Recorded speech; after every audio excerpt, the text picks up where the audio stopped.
Hello, I'm here to walk you through pages 8 and 9 of your Module 2 packet. So this first page is a little tricky, only because you need to first solve the equation and then find the answer to that equation on the bottom and then put that letter where it goes. So you'll know if it's wrong if you can't find the answer on the bottom. So let's do the first one together. Again, we are just doing multi-digit multiplication. We're using the standard algorithm, which means we just go from right to left with our multiplication. So let's do that first one together. So we're first going to do 6 times 2, which is 12. Now I'm going to drop the 2 and carry that 10 from that 12, which is just, we're going to say it's 1. And now we're going to go 0 times 2. And here's where it gets tricky, because we need to remember that in multiplication, 0 times anything is always going to be 0. So 0 times 2 is 0. And then you're going to add the 1 that you carried. So your answer down here will just be 1. Now we're going to move to that last digit. 4 times 2 is 8. So your answer is going to be 812. And now you're going to look down at the bottom, and there I see 812. So I look, and there is my letter O. So I'm going to put the letter O above that number. Let's do one more together. Let's do number 20 together. I'm going to hop down to the bottom here. So again, using that standard algorithm, right to left, I'm going to say 4 times 9 is 36. I'm going to drop the 6, carry that 3 to the next column, and again I've got zeros, so 0 times 9 is 0, and you're going to add that 3, so it's just going to be 3. Move on over to the next digit. Again, 0 times 9 is 0. And then again, moving to that last digit, 9 times 9 is 81. So you're going to end up, so here's how you figure out comma placement. You go 1, 2, 3 digits in, and then make your comma. So I'm going to go down here, and I'm going to look for 81,036. And here I've found it down here. So it says the letter P. So I'm going to put the letter P above that answer.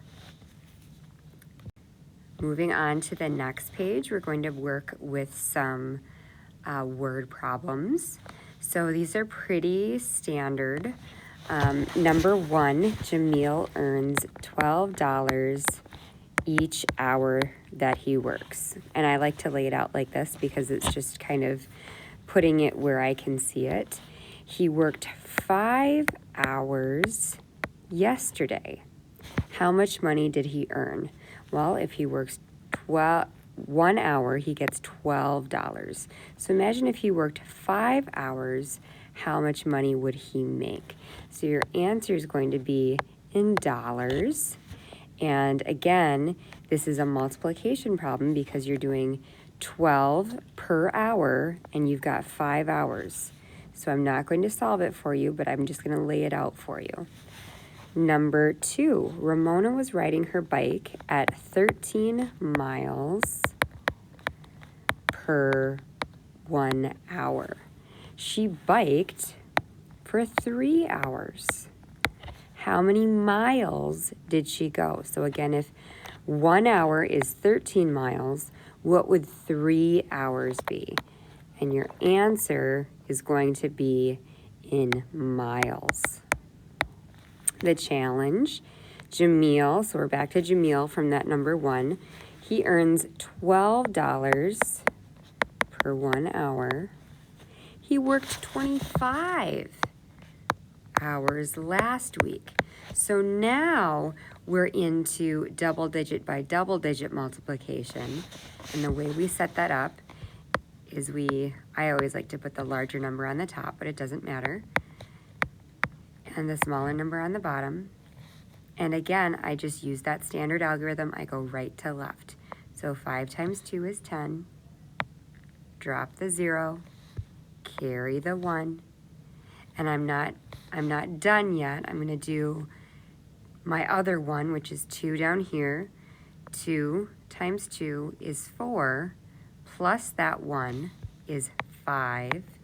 And now I'm going to come down here, and here's the tricky part about double digit by double digit is you have to drop a 0 here because you're really done with your ones column here. So now we're going to move over and we are going to multiply all of the rest of the numbers. So I'm going to say 5 times 1 is 5, and 2 times 1 is 2. And then I'm going to add those up, and again, it's going to be in dollars, your answer. So hopefully this was helpful for you. And then this will be due next week when you come back.